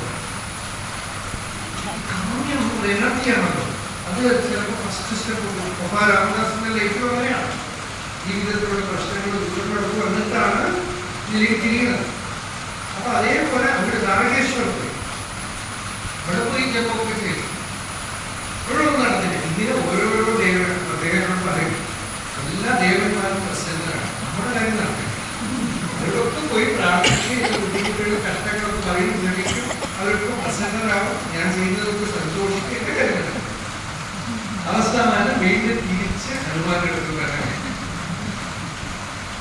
ഇങ്ങനെ കരഞ്ഞുകൊണ്ടിരിക്കുമ്പോ അശരീരിമാണ് അദ്ദേഹം പറഞ്ഞത് ഹിന്ദിയും ഇംഗ്ലീഷും ഒക്കെ കലർന്നു അദ്ദേഹത്തിന്റെ മനസ്സ് ഇന്റർപ്രറ്റ് ചെയ്തതായിട്ട് ഒരു വാക്ക് കേട്ടു In your last birth also you came to me, bachao, bachao. കഴിഞ്ഞ ജന്മത്തിൽ നീ എൻ്റെ അടുത്ത് രക്ഷിക്കൂ രക്ഷിക്കൂ എന്ന് പറഞ്ഞു വന്നു. Then I help you.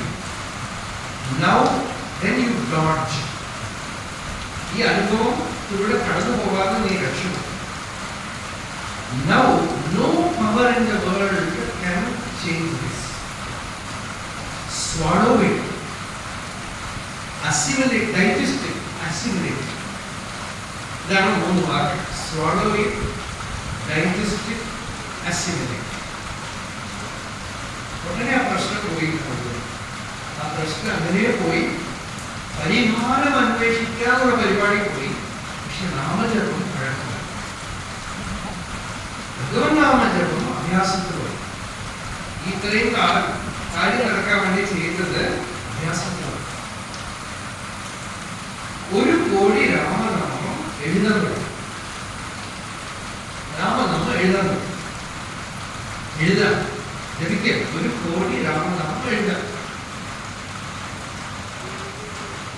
അപ്പൊ അദ്ദേഹം റെയിൽവേസിൽ വർക്കിംഗ് ആണ്. വളരെ സിസ്റ്റമാറ്റിക് ആണ്. നിങ്ങൾ മുഴുവൻ കാണുന്നതാണ്. എല്ലാം ധർമ്മം അതേപോലെ ഇരിക്കും. ഓഫീസിലേക്ക് നേരത്തെ പോകും. എനിക്ക് സമാധാനമൊന്നുമില്ല. അവർ നേരത്തെ ഓഫീസിൽ അവിടെ പോയിട്ട് 1 മണിക്കൂർ എഴുതും. പിന്നെ ഓഫീസ് വർക്കാണ്. പിന്നെ ഉച്ചയ്ക്ക് സമയം കിട്ടുമ്പോൾ ഒത്തിരി എഴുതും. വൈകുന്നേരം പുറത്തേക്ക് മുമ്പ് എഴുതും. ഈ എഴുതൽ മാത്രമല്ല, ഒരു പ്രത്യേക രീതിയായിരുന്നു അദ്ദേഹത്തിന്റെ ജപമൊക്കെ. നടന്നു പോകുമ്പോൾ ഓരോ സ്റ്റെപ്പിലും ഇത്തരം ജപം. തീവ്ര വൈരാഗ്യമാണ് അദ്ദേഹം. ഓരോ സ്റ്റെപ്പിലും ഇത്തരത്തില ജപം. അങ്ങനെ ഒരേ താളത്തിൽ വാക്കിംഗ് ജപം. ഇങ്ങനെ ഓഫീസിൽ പോയി എഴുതുമ്പോൾ ചിലപ്പോൾ തോന്നി ഇങ്ങനെ എഴുതിയ 1 കോടി ആവാനാണ് എഴുതിക്കൊണ്ടിരിക്കുക. അപ്പോഴ് ഓഫീസില് ഒരാള് ആ ഡിപ്പാർട്ട്മെന്റിൽ ജോലിയൊന്നുമില്ല. അയാൾ ഒരു പണിയില്ലാതെ ബാക്കിയുള്ളവർക്ക് ഉപദ്രവമുണ്ടാക്കിയിട്ടുണ്ട്. അതിനകത്തിരിക്കുകയാണ്. എല്ലാവരും കൂടെ വന്ന് ഇദ്ദേഹത്തിനോട് പറഞ്ഞിട്ടുണ്ട്, നിങ്ങളെ ആ ഡിപ്പാർട്ട്മെന്റിൽ കിട്ടാൻ നിങ്ങൾക്ക് ഒരു വിരോധം തോന്നി. ഒരു വിരോധമില്ല. ഇദ്ദേഹത്തിനെ കുറിച്ച് ആ ഡിപ്പാർട്ട്മെന്റ്, പഴയ ഡിപ്പാർട്ട്മെന്റ് ഒരുപാട് പണിയാണ്. പുതിയ ഡിപ്പാർട്ട്മെന്റ് ഒരു ജോലിയില്ല. ഇതിന് പോരാതെ ധാരാളം ബ്ലാങ്ക് പേപ്പർ സെക്രട്ടറിയായിട്ട് കൊണ്ടുകൊടുക്കും, എഴുതി കൊടുക്കും. അല്ലെങ്കിൽ ചിലപ്പോൾ കളിയാക്കിയിട്ടൊക്കെ പറയട്ടെ, ഒരു പേപ്പർ എഴുതി തരും, ഞങ്ങൾ ഫോട്ടോസ്റ്റാറ്റ് എടുത്തു തരാം. അവിടെ ഇരുന്ന് എഴുതി 25 ലക്ഷം കഴിഞ്ഞപ്പോൾ ഒരു കാരണമില്ലാതെ വളരെ സീരിയസ് ആയിട്ട് സുഖമില്ലാതായി. ഛർദിലും വയറുന്നു പോകും, എന്തൊക്കെയോ പ്രശ്നങ്ങളൊക്കെ ആയി ഹോസ്പിറ്റലൈസ് ആയി. Government hospital, railway hospital. അപ്പോൾ വയ്യാതെ കിടക്കുമ്പോൾ ഒറ്റ വിഷമേ ഉള്ളൂ. നോക്കാനൊന്നും കാര്യമായിട്ട് ആരുമില്ല. മനസ്സിൽ ഒരേ വിഷമം. നമ്മളൊരു സങ്കല്പം ചെയ്തു, 1 കോടി രാമനാമം എഴുതുക തുടങ്ങി. ഇപ്പോൾ പകുതി 25 ലക്ഷമേ ആയിരുന്നു. ഒരു ദിവസം 25,000 എഴുതുക, 50,000 എഴുതുകയൊക്കെ ഈസിയായിരുന്നു. രാത്രി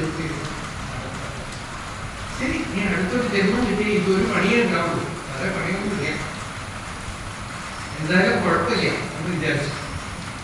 അങ്ങനെ ഇരിക്കുമ്പോൾ ഒരു ഡോക്ടേഴ്സ് പറഞ്ഞു എല്ലാവരെയും അറിയിച്ചുള്ള ഗ്യാരണ്ടി ഇല്ല എന്ന് പറഞ്ഞു. മകൻ്റെ അടുത്ത് പറഞ്ഞു. ആ സമയത്ത് ഈ റെയിൽവേ വർക്ക്ഷോപ്പില് ഒരു ബിഹാരി പറഞ്ഞു, 6 അടി ഉയരവുമുണ്ട്. അദ്ദേഹത്തിന് എന്തോ ആവേശം പോലെ വന്നു. അയാളെ എന്തൊക്കെയോ ബഹളം കൂടി അയാളെ പിടിച്ചു കൊണ്ടുവന്ന് ഹോസ്പിറ്റലിൽ കൊണ്ടുവന്നവര് സ്വാമി എന്നോട് പറഞ്ഞത്, അദ്ദേഹത്തിന് ഉള്ളിൽ കൊണ്ടുവന്നതും തന്നെ പിടിച്ചിരിക്കുന്ന ആളുകളെ എപ്പോഴും തള്ളി വെച്ച് 2 കൈ ഉയർത്തി നിൽക്കുക. ഇദ്ദേഹത്തിന് മിഷൻ ഹനുമാന്റെയാണ്. ഹനുമാന്റെ ദർശനമാണ് തന്റെ മുമ്പിൽ വന്ന് നിൽക്കുന്നത്. അപ്പൊ തന്നെ അദ്ദേഹത്തിന് മനസ്സിലായി സൂക്കർ മാറും. അത് കഴിഞ്ഞ് മുമ്പേ ഇഞ്ചക്ഷനൊക്കെ കൊടുത്ത് അടുത്ത് കൊണ്ടുവന്ന് കിടത്തി. അടുത്ത ദിവസം രാവിലെ എനിക്ക് അയാളോട് ചോദിച്ചു, നിങ്ങൾക്ക് എന്താ പറ്റിയെന്ന് ചോദിച്ചു. എന്ത് പറ്റി എനിക്ക്?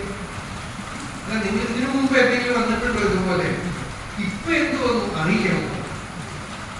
ഇദ്ദേഹത്തിന് മനസ്സിലായി എനിക്ക് വേണ്ടിയാണ്. അന്നത്തെ ദിവസം ഛർദിയില്ല, വയറ്റിന്ന് പോക്കില്ല. അതുപോലെ ആഹാരം കുറച്ച് ഉള്ളിൽ ചെല്ലാൻ തുടങ്ങി. 1, 2, 3 ദിവസം ആവുമ്പോഴേക്കും ഒരുമാതിരി ശരിയായി. ഡോക്ടർമാർ പറഞ്ഞു വീട്ടിലേക്ക് പോവാം, ശരിയാവും പ്രതീക്ഷിച്ചിട്ടേ ശരിയായി. അദ്ദേഹം ചോദിച്ചു, എനിക്ക് എന്തായിരുന്നു നിങ്ങൾക്കറിയാം ഇങ്ങനൊരു ഇൻസിഡന്റ്. അത് കഴിഞ്ഞ് അദ്ദേഹം 1 കോടി രാമനാമം എഴുതി. എഴുതാന്ന് വെച്ചാൽ എഴുതും അദ്ദേഹം പറയും, എഴുതിക്കൊണ്ടിരിക്കും, കണ്ണതിൽ നോക്കുകയാണ്, കൈ എഴുതുകയാണ്, മനസ്സിനുള്ളിനെ തത്വോച്ചാരം ചെയ്തുകൊണ്ടേ മനനം ചെയ്തുകൊണ്ടേ അതേ വിഷയങ്ങൾ എന്തെങ്കിലുമൊക്കെ സംശയം സ്പിരിച്വലി ഉണ്ടെങ്കിൽ ഉള്ളിൽ ചോദിച്ചാൽ ഉള്ളിൽ ഉത്തരം കിട്ടും. നമ്മൾ എപ്പോഴും പുറത്തുനിന്ന് ചോദിക്കുമ്പോൾ എന്തെങ്കിലുമൊക്കെ ആരെങ്കിലും നമുക്ക് ഉത്തരം പറയുമ്പോൾ കുറ്റമാണ്. നമ്മളുടെ അന്തര്യാമി നമുക്ക് ഉത്തരം പറയാൻ റെഡിയാണ്. You have to learn that art of asking from within and getting the answer from within. ജപം ചെയ്യുമ്പോൾ ഉള്ളിൽ ഇങ്ങനെ മനനം ചെയ്ത് ഉത്തരം കിട്ടും. അങ്ങനെ 5 കോടി രാമനാമം അദ്ദേഹം എഴുതിക്കണം. പക്ഷെ 1 കോടി എഴുതി അതൊക്കെ കഴിഞ്ഞു. പിന്നെ പാലക്കാട് വന്നു, ഞങ്ങളുടെ ഗ്രാമത്തിൽ വന്നു. ഞങ്ങൾ വളരെ കൂട്ടായിരുന്നു. കൂട്ടെന്ന് വെച്ചാൽ എനിക്ക് 15 വയസ്സും അദ്ദേഹത്തിന് 60 വയസ്സ്. ഞങ്ങൾ 2 ദിവസം ലഹളം കൊടുക്കും. അങ്ങനെ ഞങ്ങൾ തമ്മിലൂടെ കൂട്ടും. അപ്പോൾ അദ്ദേഹം ആ സമയത്ത് അതൊരു നല്ല ബന്ധമായിരുന്നു. ആ സമയത്ത് അവിടെ വെച്ച് ഞങ്ങളുടെ കൺമുമ്പിൽ അദ്ദേഹത്തിൻ്റെ ഒരു സന്ദർഭം ഉണ്ടായി. ത്യാഗരാജസ്വാമികൾ 96 കോടി രാമനാമം ജപിച്ചു എന്നൊരു കഥ ഞാനെന്തോ പറഞ്ഞു.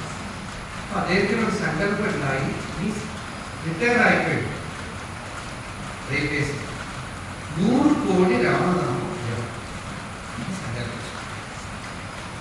100 കോടി രാമനാമം എന്ന് വെച്ചാൽ ഇനി എത്ര ആയുസുണ്ടോ അറിയില്ല. അതൊക്കെ അദ്ദേഹത്തിനുള്ളിൽ ഒരു ആജ്ഞ പോലെ വന്നു ചെയ്യാമെന്ന്. നമുക്ക് വീട്ടിലാണ് പണിയൊക്കെ ഉണ്ട്. ആ വീടൊക്കെ അടിച്ചു ധരിച്ച് വൃത്തിയാക്കുന്നതും അദ്ദേഹമാണ്. സാധനങ്ങളൊക്കെ വാങ്ങിച്ചു കൊണ്ടുവരുന്നതും അദ്ദേഹം. ആരെ കൊണ്ട് സമ്മതിക്കില്ല, സെർവ് ചെയ്യാൻ സമ്മതിക്കില്ല. താൻ തന്നെ പാചകം ചെയ്യും, താൻ തന്നെ വീടൊക്കെ വൃത്തിയായിട്ട് വയ്ക്കും. താമസിക്കുന്ന ആശ്രമം ഓരോ സ്ഥലം. ഒരു ദിവസം 1 ലക്ഷത്തോളം രാമനാമം വരും. ഇരുന്നുകൊണ്ട് തന്നെ ഇല്ല, നടന്നു കൊണ്ടുകൊണ്ടൊക്കെ കുറച്ച് ജപം. സൂര്യ നമസ്കാരം ഏകദേശം 200 നമസ്കാരം ചെയ്യും. വെറും നമസ്കാരം, യോഗ നമസ്കാരം. ഇങ്ങനെ 20 വർഷം കൊണ്ട് 100 കോടി രാമനാമം ഞങ്ങളുടെ കൺമുമ്പിൽ അദ്ദേഹം ആ പാസ്. ഒരു ജലദോഷം വന്നില്ല, ഒരു ഫീവർ വന്ന് ഒരു ദിവസം കിടന്നില്ല, ഒരു ദിവസം പോലും വയ്യാതായിട്ട് ഇന്ന് എനിക്ക് അനുഷ്ഠാനം ചെയ്യാൻ ലഭിക്കാൻ പറ്റില്ല, വയ്യാതായി ഒരു ദിവസം വന്നില്ല. അങ്ങനെ 20 വർഷം ഞങ്ങൾ കൂടെ ഉണ്ടായിരുന്നിട്ടുണ്ട്. റിട്ടയർമെന്റിന് ശേഷം ഒരു ജോയ്, ഒരു ആനന്ദമായിട്ട് ചെയ്തു. ആനന്ദമായിട്ട് ഇപ്പോൾ ആളുകൾ വിചാരിക്കുന്ന റിട്ടയർമെന്റ് ആയാൽ പർപ്പസ് കഴിഞ്ഞു ലൈഫിൻ്റെ. റിട്ടയർമെന്റിന് ശേഷമാണ് ലൈഫ് തുടങ്ങുന്നത്. ഒരു പർപ്പസും ഇല്ല. കുട്ടികളുടെ കല്യാണം കഴിയല്, അല്ലെങ്കിൽ മക്കളെ പഠിപ്പിക്കില്ല, അതൊരു പണിയില്ല. ആ സമയം തപസ് ചെയ്യാനുള്ള സമയമാണ്, ഭഗവത് ആരാധനയുള്ള സമയമാണ്. മുമ്പേ അദ്ദേഹം ട്രെയിൻഡ് ആയിരുന്നു ഈ തപസ്. റിട്ടയർമെന്റ് കൂടി ആയപ്പോൾ എല്ലാവരും പറഞ്ഞു, നല്ല ഡിസൈൻ എഞ്ചിനീയർ ആയിരുന്നു റെയിൽവേസിൽ. എല്ലാവരും പറഞ്ഞു, ഈ ജോലി ചെയ്യുക, I am not after cash, I am after ash. Usual same. ഇവിടെ സച്ചിദാനന്ദസ്വാമിയെ കാണാൻ എനിക്ക് വന്നിട്ടുണ്ട്. ലോകവാക്യനാണ്, ആളുകളുമായിട്ടൊക്കെ ഇടപഴകാനൊന്നും പറ്റില്ല. പക്ഷെ അദ്ദേഹത്തിൻ്റെ ലൈഫ് രാവിലെ 4 മണി തുടങ്ങിയ 9 മണിയോടെ കഴിയും. ശിവരാത്രി ഒന്നും ചെയ്യില്ല. ഞാൻ പറയും, എനിക്ക് പകലാണ് മുഖ്യം. Morning to night every day. ശിവരാത്രിയിൽ നിന്ന് രാത്രി ഉറക്കം ഒഴിച്ചിട്ട് അടുത്ത ദിവസം കിടന്ന് ഉറങ്ങാനൊന്നും എനിക്ക് പറ്റും. കഴിയും, പകലോടെ കഴിയും. ആ പകൽ every day, every single day you have the divine. ഉറങ്ങി കഴിഞ്ഞാൽ കഴിയും. എഴുന്നേറ്റ് കഴിഞ്ഞാൽ അടുത്ത ദിവസം ആ രാത്രി ഉറങ്ങുന്നതായിരിക്കും ഭഗവൻ നാമജപം, തന്റെ ജോലി, ഒരു ശിവപൂജ ചെറുതായിട്ട് ചെയ്യും, ചില അനുഷ്ഠാനങ്ങളൊക്കെ. എല്ലാം കൂടെ ഒരു വ്യക്തിക്ക് റിട്ടയർമെന്റിന് ശേഷം തുടങ്ങി ഏകദേശം 80-85 വയസ്സ് വരയ്ക്കും ഭംഗിയായി ചെയ്ത്. ത്യാഗരാജസ്വാമിയാണ് ഇൻസ്പിറേഷൻ തുടങ്ങിയത്. ഞങ്ങളുടെ ആശ്രമ ദിവസവും ഏറ്റുപാട് സ്ഥല കുട്ടികളൊക്കെ അവിടെ വന്ന് 3 വർഷം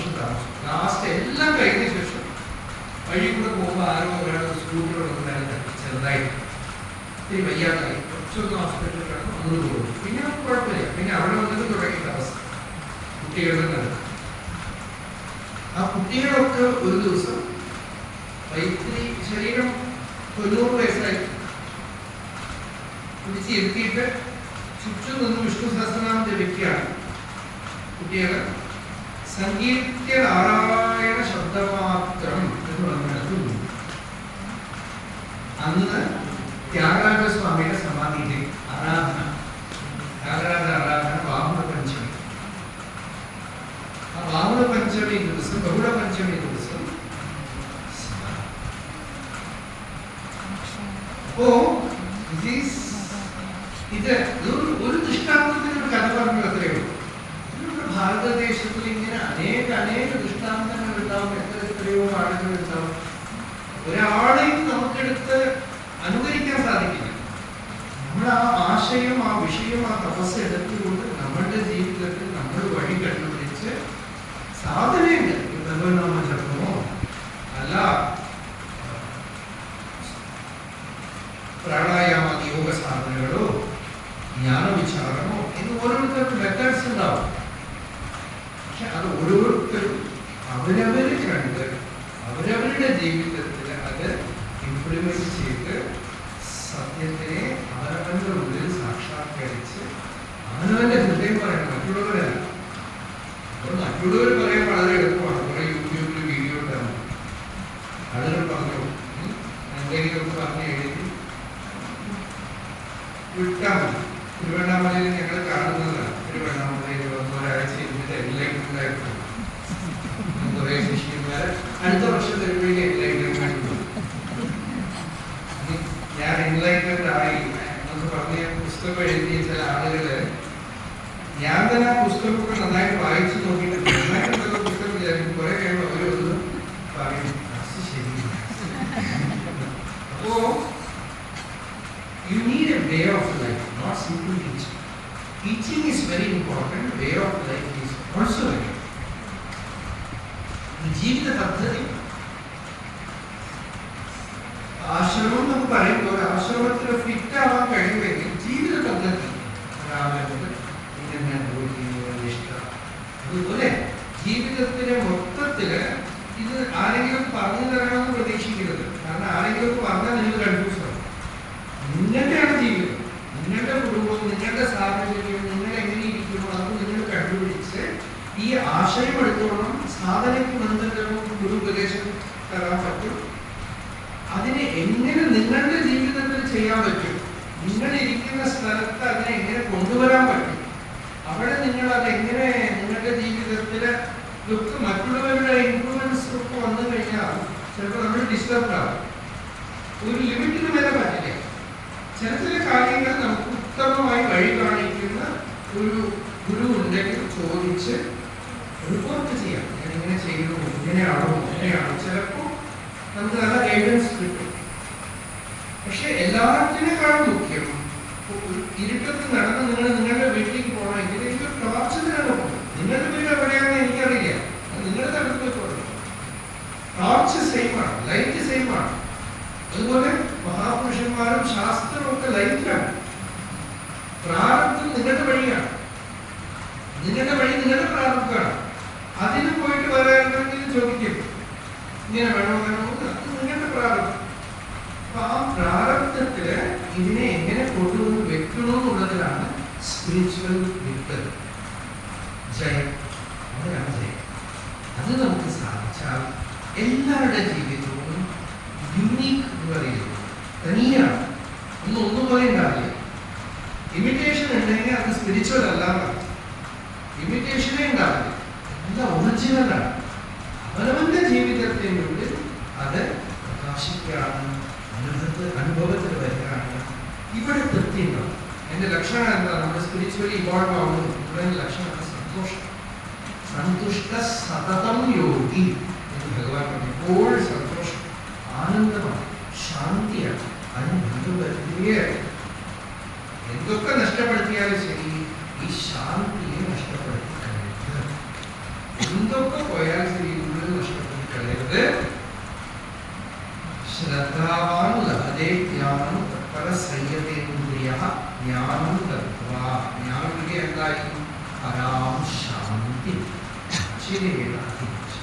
ജ്ഞാനത്തിൻ്റെ ലക്ഷണം ശാന്തിയാണ്. ആത്മാവിൻ്റെ സ്വരൂപം ശാന്തിയാണ്. ശാന്തി ഇതിലേക്ക് വന്നു കഴിഞ്ഞാൽ വേറെ ഒന്നും ആഗ്രഹിക്കുക, വേറെ ഒരു ആഗ്രഹവും വേണ്ട. ഈ ശാന്തി നമ്മുടെ സ്വരൂപമാണ്. അതിന് ഭംഗം വരുത്താതെ ജീവിതം ധന്യമാക്കുക, മംഗളമാക്കുക. നമ്മളുടെ ഉള്ളിൽ ശാന്തി വന്നാൽ എല്ലായിടത്തും ശാന്തി ഉണ്ടാവും. കുടുംബത്തിൽ ശാന്തി ഉണ്ടാവും, നാട്ടിൽ ശാന്തി ഉണ്ടാവും. നമ്മളുടെ ഉള്ളിൽ ശാന്തി ഇല്ലെങ്കിൽ വേറെ എവിടെ ശാന്തി ഉണ്ടാവും? നിങ്ങൾക്ക് ശാന്തി എന്നുള്ളത് പറഞ്ഞു കൊടുക്കാനോ പ്രസംഗിച്ച് മനസ്സിലാക്കിപ്പിക്കാനോ ഒന്നും പറ്റില്ല. അപ്പോൾ മഹാപുരുഷന്മാരുടെ അടുത്തൊക്കെ ജനങ്ങൾ ആ ശാന്തി കണ്ടിട്ടാണ് പോകുന്നത്. അവരിലുള്ള ആ ശാന്തി കണ്ടിട്ടാണ് പോകുന്നത്. ആ ശാന്തിയാണ് നമുക്ക് വേണ്ടത്. ഇത് നിശ്ചയമായിട്ടും ഒരു അനുഗ്രഹം കൊണ്ട് നമ്മുടെ ആനന്ദാശ്രമമൊക്കെ വരുമ്പോൾ ആനന്ദം എന്ന് വെച്ചാൽ ശാന്തിയാണ്. ആനന്ദം, ശാന്തി ഒക്കെ ഓരോ പേര് മാറ്റും. ഒരു ശാന്തിയും ആനന്ദമൊക്കെ ഒന്ന് തന്നെ. ആ ശാന്തി ആശ്രമത്തിൽ കണ്ടിട്ടാണ് എത്രയോ ഭക്തന്മാർ അപ്പോൾ രാമദാസോടൊപ്പം ഇവിടെ വന്നത്, മാതാജിയോടൊപ്പം സത്സനാരായണ സ്വാമി ശാന്തിയുടെ രൂപമായിരുന്നു. ഇപ്പോൾ അതേ തുടർന്നുകൊണ്ടിരിക്കും. സ്വാമിജി ഇന്നലെയൊക്കെ പറയുന്നതൊക്കെ ഈ വിഷയം തന്നെയായിരുന്നു. രാവിലെ ഒരു 5 മിനിറ്റ് 10 മിനിറ്റ് പറയുമ്പോഴും ഇത് തന്നെയായിരുന്നു വിഷയം. നമ്മുടെ സ്വരൂപം അത് ഒരു മഴ പോലെ തോന്നുകയാണ്. മഴ നീങ്ങി കഴിയുമ്പോൾ അത് എന്ത് നമ്മളിലാണ്. നമ്മളത് ഒരു കസ്തൂരി മൃഗം കസ്തൂരിയുടെ സുഗന്ധത്തിന് കഴിയുമ്പോൾ തിരഞ്ഞു നടക്കുമ്പോൾ നമ്മൾ പുറത്തും തിരഞ്ഞു നടക്കും. തന്നിൽ തന്നെ കണ്ടു കഴിയുമ്പോൾ ഈ ഓട്ടം നമ്മുടെ ശാന്തി. ആ ശാന്തി ഭഗവാൻ എല്ലാവർക്കും തരട്ടെ. സർവമംഗളങ്ങളും എല്ലാവർക്കും ഉണ്ടാകട്ടെ. ഇവർക്ക് ഭഗവാൻ നാമത്തിൽ ശ്രദ്ധയുണ്ടാവട്ടെ, ഗുരുഭക്തി ഉണ്ടാവട്ടെ. ഭഗവാൻ നാമം വായിൽ വെച്ചിട്ടുണ്ടെങ്കിൽ തുളസീദാസ് ഒരു ദൃഷ്ടാന്തം പറഞ്ഞു. നാമങ്ങളുടെ വാക്കിലുണ്ടെങ്കിൽ ഉമ്മറത്ത് വെച്ച വിളക്ക് പോലെയാണ്. ഉമ്മറത്ത് വെച്ച വിളക്ക് വീട്ടിൻ്റെ ഉള്ളിലേക്ക് വെളിച്ചം വരും, പുറത്തുള്ള വഴിയിലും വെളിച്ചം വരും. അതുപോലെ ഈ നാമം ഇവിടെ ഉണ്ടെങ്കിൽ നമ്മളുടെ ഉള്ളിലും സന്തോഷം ശാന്തി ഉണ്ടാവും, പുറത്തും എല്ലാവർക്കും നല്ല മംഗളം ഉണ്ടാവും, നന്മ ഉണ്ടാവും.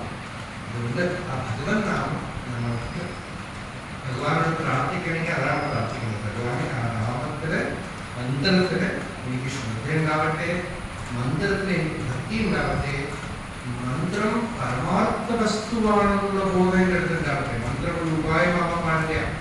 മന്ത്രം തന്നെ ഭഗവാനാണ്, മന്ത്രം തന്നെ ആത്മാവാണ്, മന്ത്രം തന്നെ ഭഗവാന്റെ സ്വരൂപമാണെന്നുള്ള ശ്രദ്ധയും വിശ്വാസവും എനിക്ക് ഉണ്ടാവട്ടെ എന്നാണ്. മന്ത്രം ആത്മാവിന് ഒരു പേര് മാത്രമാണ്. അതിൻ്റെ വസ്തു ഫ്യൂച്ചറിൽ കിട്ടാനുള്ളതിനാൽ ഇപ്പോൾ തന്നെ ഇവിടെ പ്രകാശിച്ചുകൊണ്ടിരിക്കുന്ന ചൈതന്യം, ഈ ബോധം നമുക്ക് എപ്പോഴും ഉണ്ടായിക്കൊണ്ടിരിക്കട്ടെ എന്ന് പ്രാർത്ഥിച്ചുകൊണ്ട്